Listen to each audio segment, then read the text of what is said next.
नमस्कार साथियों। कक्षा 11 भौतिक विज्ञान का अर्धवार्षिक परीक्षा का पेपर आपके सामने है।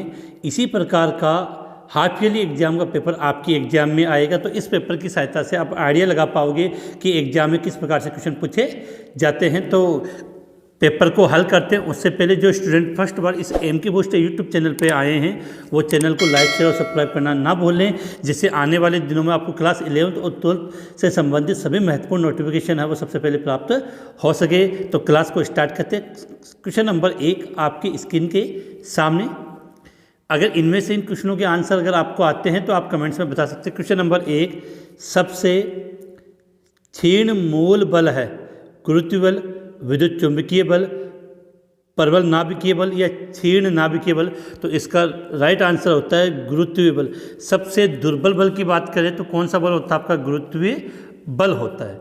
इसके बाद क्वेश्चन नंबर 2, किसी प्रक्षेपे का पथ होता है परवलयिक। कैसा होता है? किसी प्रक्षेपे का पथ होता है परवलयिक होता है। इसके बाद क्वेश्चन नंबर 3, आवेग की विमा सूत्र है।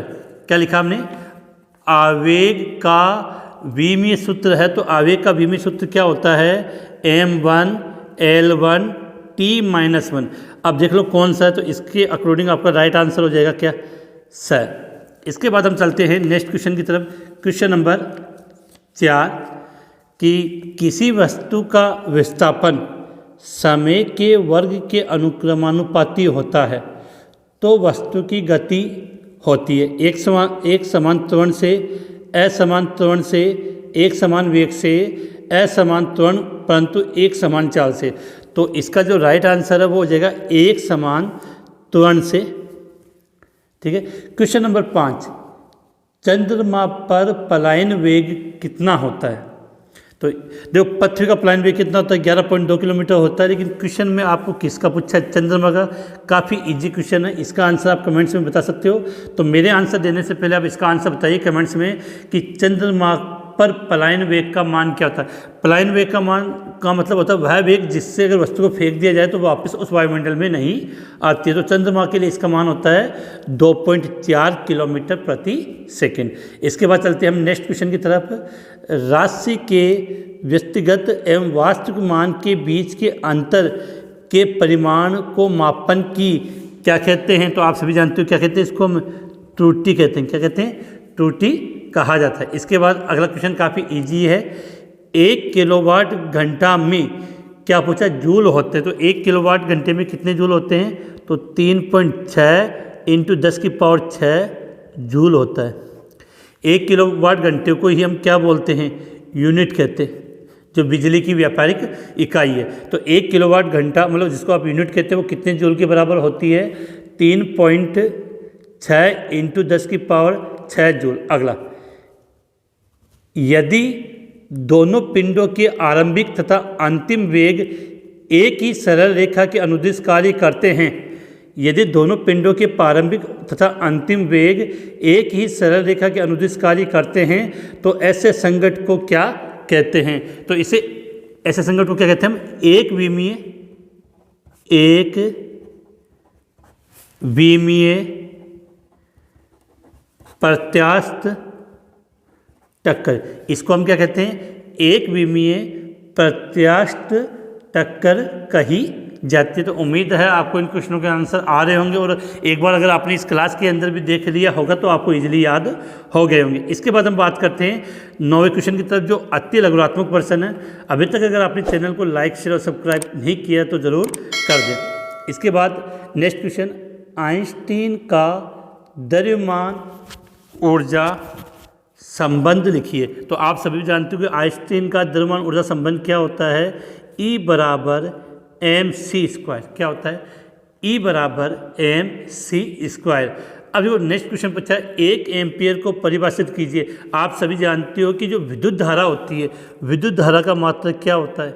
1 एम्पियर होता है। अब 1 एम्पियर को आप किस प्रकार से परिभाषित करोगे? तो इसकी जो परिभाषा है वो मैंने आपके स्क्रीन पे लगा दी है। वहाँ से आप इसका स्क्रीनशॉट लेकर इसको नोट कर सकते हो, इसको याद कर सकते हो। इसके बाद चलते हैं हम नेक्स्ट क्वेश्चन की तरफ। संवेग संरक्षण का नियम लिखिए। तो संवेग संरक्षण का नियम आप जानते हो कि संवेग से रिलेटेड है, तो इसका आंसर भी आपकी स्क्रीन पे मैंने लगा दिया है, वहाँ से आप इसका स्क्रीनशॉट लें या इसको अपनी नोटबुक में लिख अच्छे तरीके से याद कर सकते हो। इसके बाद चलते हैं हम नेक्स्ट पेज पे, क्वेश्चन नंबर आपके 12। तो नेक्स्ट पेज क्वेश्चन आपकी स्क्रीन के सामने आ चुका है।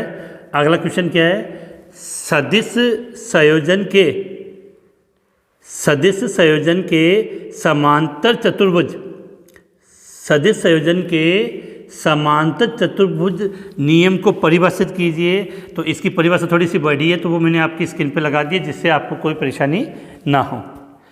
अब चलते हैं नेक्स्ट क्वेश्चन की तरफ। अगला क्वेश्चन है, पानी में एक हवा का बुलबुला ऊपर उठता है, पानी में एक हवा का बुलबुला ऊपर उठता है तो उसकी स्थितिज ऊर्जा में क्या परिवर्तन होगा। तो देखो सीधी सी बात है कि जब जैसे जैसे हम ऊंचाई पे जाते हैं तो उसकी गतिज ऊर्जा के मान में वृद्धि होती है और उसकी स्थितिज ऊर्जा के मान में क्या होती है, कमी होती है। तो बिल्कुल आपके माइंड में ये बात क्लियर होनी चाहिए कि पानी में एक हवा का बुलबुला जब ऊपर उठता है तो उसकी स्थितिज ऊर्जा में कमी आती है। क्या होती है, उसकी स्थितिज ऊर्जा में क्या आती है, कमी आती है। इसके बाद हम बात करें कि पृथ्वी तल से ऊपर जाने पर जी का मान किस प्रकार से बदलता है, और इस क्वेश्चन को हमें क्या बना के ग्राफ बना के आपको समझाना है, क्या बना के ग्राफ बना के। तो इसका जो आंसर है मैंने आपकी स्क्रीन पे लगा दिया है, जहाँ पर आप उसको स्क्रीनशॉट लेके उसको नोट करके उसको पढ़ के याद कर सकते हो। तो ये तो थे आपके इस अर्धवार्षिक पेपर के। आप सभी जानते हो कि अपनी जो हाफ ईयरली एग्जाम होती है उसमें हर डिस्ट्रिक्ट का पेपर अलग अलग होता है, लेकिन इन डिस्ट्रिक्ट वाइज पेपरों में से काफ़ी क्वेश्चन रिपीट होते हैं, इसलिए ये पेपर आपके लिए लाया जाता है। अब क्वेश्चन नंबर 15 जो लघु उत्तरीय प्रश्न है। पहला क्वेश्चन है, स्थितिक घर्षण और गतिक घर्षण में अंतर स्पष्ट कीजिए। काफ़ी ईजी क्वेश्चन है। स्थितिक घर्षण और गतिक घर्षण में अंतर स्पष्ट कीजिए। तो इसका आंसर है वो मैंने आपकी स्क्रीन पे लगा दिया है। इसके बाद क्वेश्चन नंबर 16, निम्नलिखित समीकरण जांच कीजिए कि क्या यह एक विमीय समीकरण है जो विमीय दृष्टि से सही है। तो 1/2 mv² बराबर mgh। तो यहाँ आपको क्या दे, जहाँ m वस्तु का द्रव्यमान, v वस्तु का वेग, g गुरुत्व त्वरण और h ऊंचाई है। तो आप कमेंट्स करके बताइए कि यह समीकरण विमीय दृष्टि से बिल्कुल सही है या गलत है। जल्दी से ये क्वेश्चन मैं आपके लिए छोड़ रहा हूँ क्योंकि आपने भी फिजिक्स पढ़ी है, काफ़ी मेहनत की है। इसके बाद जो चलते हैं हम नेक्स्ट क्वेश्चन पर, कलन विधि का उपयोग कर एक समान त्वरण के लिए शुद्ध गतिक समीकरण प्राप्त कीजिए। कलन विधि का उपयोग कर एक समान त्वरण के लिए शुद्ध गतिक समीकरण प्राप्त कीजिए। तो इसका आंसर है वो मैंने आपकी स्क्रीन पे लगा दिया है, वहाँ से आप इसको नोट, इसका स्क्रीनशॉट ले सकते हो। इसके बाद चलते हैं बेटा नेक्स्ट क्वेश्चन की तरफ। अगले दोनों क्वेश्चन आपके न्यूमेरिकल है, और न्यूमेरिकल तो मुझे पता आपको बहुत अच्छे लगते होंगे कि बल बराबर बल F ये दो और विस्थापन का बीच दिया, तो यहाँ आपको इनके बीच के कोण का मान ज्ञात करना है। तो कैसे ज्ञात करोगे, इसको हल करके मुझे इसका आंसर कमेंट्स में बताएंगे। अगला क्वेश्चन 19, एक पिंड 20 मीटर प्रति सेकंड के वेग से चलना प्रारंभ करता है। यदि त्वरण 2 मीटर प्रति सेकंड स्क्वायर हो तो ज्ञात कीजिए 5 सेकंड बाद पिंड का वेग और 10 सेकंड में पिंड द्वारा चली गई दूरी। तो इन दोनों न्यूमेरिकल नंबर 18 और न्यूमेरिकल नंबर 19 इनको हल करके इनका आंसर है वो आप कमेंट्स में बता दीजिए। इसके बाद आपके 3 क्वेश्चन इसमें दीर्घ उत्तरी क्वेश्चन पूछे गए हैं जो मैं आपकी स्क्रीन पे आ रहे हैं, उनका आप स्क्रीनशॉट ले लें क्योंकि यहाँ पर ये क्वेश्चन बड़े क्वेश्चन है तो इनको हल करवाना पॉसिबिलिटी नहीं है। नेक्स्ट क्लास में हम क्वेश्चनों के आंसर के बारे में बात करेंगे।